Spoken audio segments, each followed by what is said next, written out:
कैसी होनी चाहिए, और सेल्फ बिजनेस करने वाले की खुद से बिजनेस एक एनओसी का फॉर्मेट है वो कैसा होना चाहिए, और एक आइटनरी डिटेल से बनानी है, मैनेज करना है। डे 3 जो मेरा होगा वो मैंने ऐसे करना है कि एक जंक्शनल एंट्री जरूर डालें और उस कंट्री का वीजा भी साथ अटैच कर दें कि ग्रांटेड अप्रूव्ड वीजा मिलेगा आपको।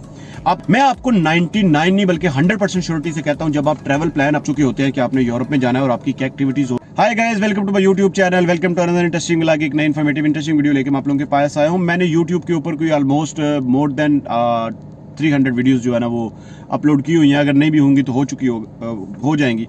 इन 300 वीडियोस में मैंने सबसे ज़्यादा जिस जोन को टारगेट किया ना वो शेंजन जोन है। शेंजन जोन और ट्रैवलिंग और आप टूरिज्म आप ये कह सकते हैं कि मेरे फेवरेट टॉपिक्स हैं और मेरी एक स्पेशलिटी है, जिसमें पुर्तगाल की इमिग्रेशन के ऊपर बहुत सारी वीडियोस बनाई हुई हैं मैंने। उसके अलावा स्पेन की इमिग्रेशन के ऊपर मैंने काफ़ी सारी वीडियोस बनाई हुई हैं। ये वीडियो बहुत इंटरेस्टिंग भी है और बहुत डिफरेंट भी है। जो लोग भी इस वीडियो को देखते हैं, शुरू कर रहे हैं या देख रहे हैं, मेरी आपसे रिक्वेस्ट है आप कंप्लीट वीडियो देखिएगा। स्पेशली अगर आपने यूरोप में जाना है और यूरोप का आपने वीज़ा लेना है, अगर आपने वीज़ा अप्लाई करना है, अप्लाई करने से लेकर यूरोप में पहुंचने तक आपको मैं कंप्लीट डिटेल बताऊंगा इस वीडियो में, और एक एक स्टेप मैं आपको बताने जा रहा हूं। वो सारी चीज़ें मैं बताने जा रहा हूं जिन चीज़ों को आप अगर सुन के किसी पेपर पे लिख के उसके ऊपर वर्किंग करते हैं तो आपको सिर्फ वीज़ा ही नहीं मिलता बल्कि 100% वीज़ा मिलता है। तो वीडियो को स्टार्ट करने से पहले मैं आपसे रिक्वेस्ट करता हूं, जो लोग भी चैनल पे नए हैं, सर मेरी आपसे रिक्वेस्ट है काइंडली आप चैनल को सब्सक्राइब कर दीजिएगा, बेल के बटन को जरूर प्रेस कर दिया करें। आपकी जो सब्सक्रिप्शन होती है छोटी सी, एक बहुत बड़ी मोटिवेशन होती है मेरे लिए। तो जब आप सब्सक्राइब करते हैं तो मैं भी बड़ा खुश हो जाता हूँ कि इतने सारे लोग देख रहे हैं, सब्सक्राइब कर रहे हैं। और जब आप लाइक करते हैं तो वो आपकी मोहब्बत में आ जाती है बात, और जब आप कमेंट करके प्यार भेजते हैं तो उसके लिए मैं तहे दिल से आपका शुक्रगुजार हूँ। Sir thank you so much, बहुत मेहरबानी सर, जज़ाकल्लाह, थैंक यू सो मच। और इसके अलावा अब जो लोग भी मुझसे इंटरेक्ट करना चाहते हैं, कंटेक्ट करना चाहते हैं, मेरी इंस्टाग्राम आईडी भी आ रही है, मेरा टिकटॉक अकाउंट भी आ रहा है। आप इन दोनों अकाउंट्स को फॉलो करके आप मुझसे कंटेक्ट कर सकते हैं। मुझे मैक्सिमम कमेंट्स के थ्रू भी आप कंटेक्ट कर सकते हैं। तो वीडियो में मैं आप लोगों को ये बताऊंगा कि शेंजन वीज़ा फाइल कैसे करना है आपने। सबसे पहला पॉइंट ये है कि जब भी आपने शेंजन वीज़ा फाइल करना है तो आपने 6 मंथ का एक टाइम रखना है अपने माइंड में कि आपने 6 मंथ प्रिपरेशन करनी है। कभी भी आपने शेंजन वीज़ा एकदम से फाइल नहीं करना। 6 मंथ का मैं टाइम इसलिए आपको बता रहा हूँ कि उसमें बहुत सारी चीज़ें होंगी जो हम 6 मंथ के पॉइंट ऑफ व्यू से डिस्कस करेंगे।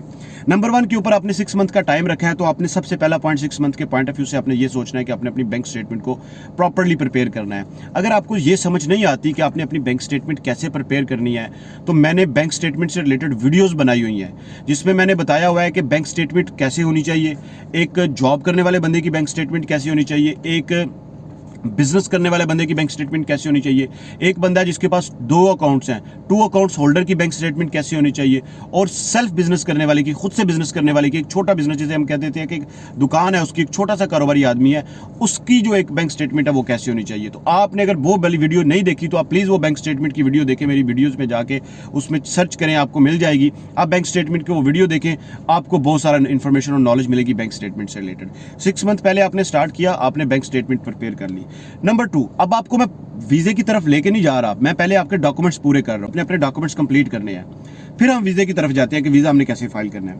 नंबर 2 के ऊपर आपने क्या किया है कि नंबर 2 के ऊपर आपकी जब बैंक स्टेटमेंट कंप्लीट हो गई है तो आपने अपने जो प्रीलिमिनरी डॉक्यूमेंट्स हैं, जिसे हम प्राइमरी डॉक्यूमेंट्स भी कहते हैं, इनिशियल डॉक्यूमेंट्स भी कहते हैं, वो इकट्ठा करना शुरू कर दिए हैं। पाकिस्तान में है, इंडिया में है, बांग्लादेश में है, नेपाल में है, तो आपने अपनी टैक्स रिटर्न जो है ना वो इकट्ठी करनी शुरू कर दी है। अगर वो मेंटेन नहीं है तो आप उसको पहले मेंटेन करवाएं। आपने वो अब मेंटेन कर लिया है। आपने अपना FRC MRC जो आपकी फैमिली रजिस्ट्रेशन सर्टिफिकेट है या मैरिज रजिस्ट्रेशन सर्टिफिकेट है, आपने वो कलेक्ट करना शुरू कर लिया। आपके पास वो डॉक्यूमेंट्स आ गए, आपने उनको कलेक्ट कर लिया, तो ये आपने अपने डॉक्यूमेंट्स को जो है ना वो इकट्ठा करना शुरू कर दिया हुआ है। इसके बाद अगर आप जॉब करने वाले बंदे हैं तो आपने अपना एनओसी लेटर किस तरह का होना चाहिए। आप अगर जॉब कर रहे हैं, अगर आप बिजनेस पार्टनर भी हैं तो आपको अपने बिजनेस पार्टनर से एनओसी लेटर चाहिए, तो वो भी आपने किस तरह का बनाना है, किस तरह का एनओसी लेटर होना चाहिए, उसकी एक बड़ी डिटेल वीडियो मैंने बनाई हुई है। ऑलमोस्ट कोई 10 to 15 मिनट्स की वीडियो है, आप उसमें देखिएगा। मैंने स्टेप बाय स्टेप चीज़ें एक्सप्लेन की हैं और बताई हैं। आपको उसमें से एक डिटेल इन्फॉर्मेशन मिल जाएगी कि जो एक एनओसी का फॉर्मेट है वो कैसा होना चाहिए और उसमें कौन सी चीज़ें मैंशन होनी चाहिए और कौन सा एक परफेक्ट किस्म का फॉर्मेट होता है। अच्छा, आपके पास जब एनओसी आ जाता है तो उसके बाद आपने नेक्स्ट स्टेप ये लेना है कि आपने अपना एक ट्रैवल प्लान प्रिपेयर करना है। ट्रैवल प्लान एक बहुत इंपॉर्टेंट डॉक्यूमेंट होता है जिसे हम ये कह देते हैं कि यार जो हमारा ट्रैवल प्लान है ना वो ट्रैवल एजेंट प्रिपेयर करेगा। सर मैं आपको एक सिंपल सी बात बताता हूं कि आपका जो ट्रैवल प्लान है वो ट्रैवल एजेंट नहीं प्रिपेयर करेगा सर। ट्रैवल एजेंट सिर्फ कॉपी पेस्ट करेगा। वो कॉपी पेस्ट करेगा जो उसके पास डाटा पड़ा हुआ है। तो वो जो डाटा कॉपी पेस्ट करेगा वो सिर्फ एक आपके लिए नहीं होगा, वो हर बंदे के लिए होगा। तो सर जो चीज हर बंदे के लिए होती है वो 100 में से कोई 1 या 2 या 3 या 4 या मैक्सिमम 10 लोग क्लिक कर सकते हैं, लेकिन हर बंदा क्लिक नहीं कर सकता। लेकिन जो ट्रैवल प्लान आप प्रिपेयर करेंगे वो ट्रैवल प्लान नहीं सिर्फ होगा, बल्कि वो एक आपका इंटरव्यू भी होगा, बल्कि वो एक आपकी प्रिपरेशन भी होगी, बल्कि वो एक आपका माइंडसेट होगा जो आप एम्बेसडर्स को या वीजा ऑफिसर को या एम्बेसी को दिखाना चाह रहे हैं। अब वो क्या है सर, वो मैं आपको बताता हूं। आप जाना चाह रहे हैं सपोज टू बी शेंजन के किसी कंट्री को आप अपने माइंड में सिलेक्ट कर लेते हैं, अब वहां पे जाना चाह रहे हैं। अब मैं कंट्री की सिलेक्शन के ऊपर भी बात करूंगा। आपने उस कंट्री को सिलेक्ट कर लिया है, जब आपने उस कंट्री को सिलेक्ट किया है तो आपने YouTube के ऊपर उस कंट्री से रिलेटेड हजारों वीडियो पढ़ी होंगी। आप वीजा फाइल करना चाह रहे हैं, कौन सा, टूरिस्ट वीजा, तो आप उसके टूरिस्टिक स्पॉट्स को निकालिएगा। आप उसके जब टूरिस्टिक स्पॉट्स को निकालेंगे तो आप लोकेशंस को निकालिएगा। आप जब उसकी लोकेशंस को निकालेंगे तो आप उसमें फेमस इंडस्ट्रीज को निकालिएगा, फेमस चीजों को निकालिएगा, फेमस रेस्टोरेंट्स को निकालिएगा, फेमस शॉपिंग स्पॉट्स को निकालिएगा, फेमस एक्टिविटीज को निकालिएगा। जब आप ये सारी चीजें निकालेंगे तो आपके पास एक लंबी सारी लिस्ट तैयार हो जाएगी। उसमें से फिर आपने सेग्रीगेट करनी है चीजें, जिसे हम ये कहते हैं सीव एनालिसिस करना है, छानबीन करनी है। उनको फिर आपने टॉपिक पे के पॉइंट ऑफ व्यू से लिखना है ट्रैवल प्लान, और उस पर आपने एक अल्टरनरी डिटेल से बनानी है कि डे 1 जो मेरा होगा, मैं फ्लाई करूंगा यहां से, मैं वहां पे पहुंचूंगा, और जब मैं वहां पे पहुंचूंगा तो मैंने आगे इस होटल में स्टे करना है। डे 2 जो मेरा होगा वो मैंने यहाँ पे स्पेंड करना है, मैंने ये जो है ना वो ट्रैवलिंग करनी है, और ऐसे मैंने इसको मैनेज करना है। डे 3 जो मेरा होगा वो मैंने ऐसे करना है। आप जब first time Schengen visa apply करेंगे तो आपका जो ट्रैवल प्लान होना चाहिए नॉट मोर देन 10 डेज। आपने 10 डेज का ट्रैवल प्लान रखना है, इससे ज्यादा आपने अपना ट्रैवल प्लान नहीं रखना। आपने अगर 10 डेज का ट्रैवल प्लान रखा हुआ है तो उसमें कोशिश करें कि एक जंक्शनल एंट्री जरूर डालें। वाया दुबई होके जाएं, वाया टर्की होके जाएं, वाया किसी भी कंट्री का वाया लेके जाएं, एक जंक्शनल पॉइंट जरूर डालें और उस कंट्री का वीजा भी साथ अटैच कर दें। ठीक है, ये आपको सारी वो मैं बातें बता रहा हूँ, ये सारी वो चीजें बता रहा हूँ जिससे आपको सिर्फ वीजा नहीं मिलेगा बल्कि ग्रंटेड अप्रूव्ड वीजा मिलेगा आपको। आपने ट्रैवल प्लान जब बना लिया, मैं आपको 99 नहीं बल्कि 100% श्योरिटी से कहता हूं, जब आप ट्रैवल प्लान अपना प्रिपेयर कर लेते हैं ना, आप 100% मेंटली तौर पे प्रिपेयर हो चुके होते हैं कि आपने यूरोप में जाना है और आपकी क्या एक्टिविटीज होगी और आपने क्या करना है, और आप मेंटली तौर पे ही सिर्फ ही नहीं बल्कि आप इतने ज्यादा फिजिकली भी स्ट्रांग हो चुके होते हैं कि कोई भी बंदा किसी भी टाइम पे किसी भी तरह से आपसे इंक्वायरी कर सके, कॉल कर सके, पूछे, आप उसको 100% बता सकते हैं। इसके बाद आपने अपनी प्रिपरेशन करनी है कवर लेटर लिखने की। आपने अपने कवर लेटर में अपनी डिटेल के बारे में बताना है, आप करते क्या हैं, आप क्या वहां पे करने जा रहे हैं। लाइक आप क्या करते हैं, पहला पॉइंट ये हो गया।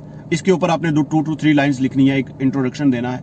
उसके बाद आप किस मकसद के लिए वहां पे जा रहे हैं, वीजा ऑफिसर को आपने लिखना है। उसके बाद आप जिस पर्पस के लिए वहां पे जा रहे हैं आपने वो चीजें वहां पे लिखनी है।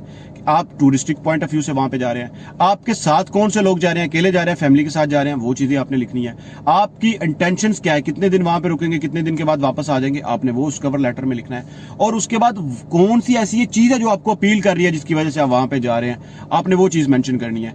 लास्ट पे एक लाइन लिखनी है कि आपने मेंशन करना है कि आपके जो बैंकिंग से रिलेटेड प्रूफ है वो सारे के सारे बैंकिंग से रिलेटेड जो आपके प्रूफ्स हैं वो आपने अटैच किए हुए हैं और उनकी इंफॉर्मेशन के लिए।